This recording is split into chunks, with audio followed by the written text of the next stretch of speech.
La revue de presse avec vous, Natacha Polony. Bonjour Natacha. Bonjour Thomas, bonjour Julie, bonjour à tous. Ce matin, une de vos journaux, on se souvient du passé et on alerte pour l'avenir. La Croix, la France célèbre ses poilus. La Montagne, 14-18, l'impossible oubli. L'Humanité, sondage exclusif, les Français réhabilitent les fusillés. Alors pour l'avenir, Libération, plans sociaux, l'alerte. Le Figaro, aide médicale aux étrangers, la facture explose. Le Parisien, rythme scolaire, la première ville qui dit stop.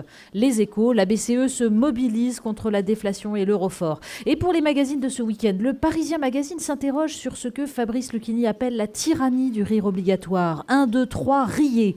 Et le Figaro Magazine nous livre une excellente enquête, les réseaux secrets du Front National. On commence avec les commémorations. On se souvient ce matin dans la presse. Mais oui, le dernier poilu est mort et la Grande Guerre entre dans l'histoire au moment où elle court le risque de sortir des mémoires. Mais une commémoration, c'est politique. Quand l'humanité choisit de célébrer avant tout les fusillés de 17 et reproche à François Hollande d'évoquer un peu trop Clémenceau, on est dans la politique, celle d'ici et maintenant.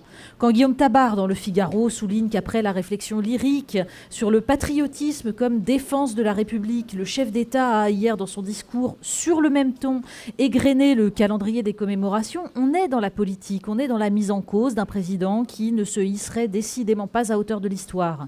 Sans instrumentaliser les atrocités de la Première Guerre mondiale, écrit Michel Urvois dans Ouest France, le président de la République a fait du lancement de la commémoration du centenaire l'habile illustration de ce que peut réussir une France rassemblée.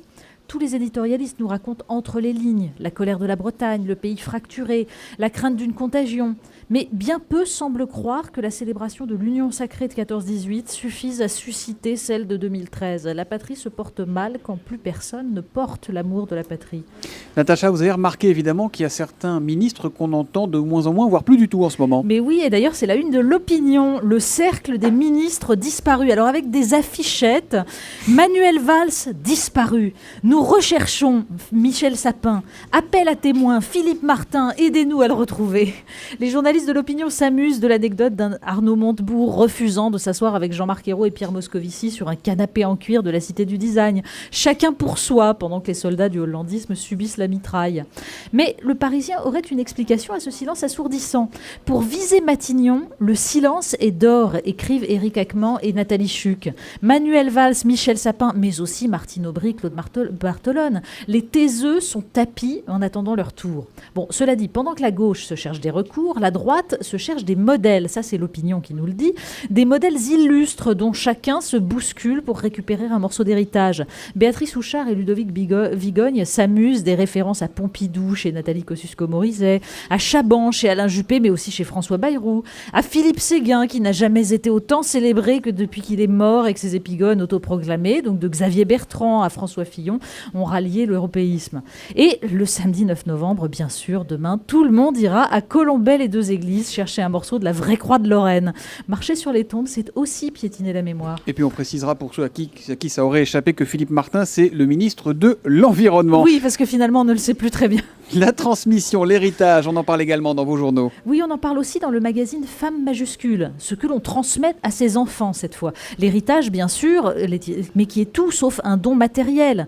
Les gestes, les gènes, les idées politiques, tout y passe. Le magazine explore toutes les dimensions de la lignée. C'est très physique que nous nous reprochons d'avoir transmis à nos enfants parce qu'ils ne nous plaisent pas. Ces ruptures conscientes ou inconscientes avec l'héritage des parents. Un enfant a besoin que ses parents assument ce qu'ils ont légué, nous dit le psychanalyste Jean-Pierre Winter. Ce n'est qu'à cette condition qu'il pourra en faire quelque chose. En fait, c'est valable des individus comme des nations. Natacha, pour finir, vous êtes plutôt du matin ou de l'après-midi, vous ? Ah ben c'est très important, figurez-vous, parce que le magazine M nous raconte que selon des chercheurs de l'université de Harvard, c'est l'après-midi que l'on trompe et que l'on triche. Oui, le sens moral et les principes éthiques s'affaissent au cours de la journée. Alors je sais pas pour vous, mais moi Thomas, du coup, je me sens quelqu'un de très très bien. Oh, mais vous êtes quelqu'un de très très bien et qu'on retrouvera avec grand plaisir évidemment dès lundi matin pour la revue de presse sur Europe 1. Merci Natacha.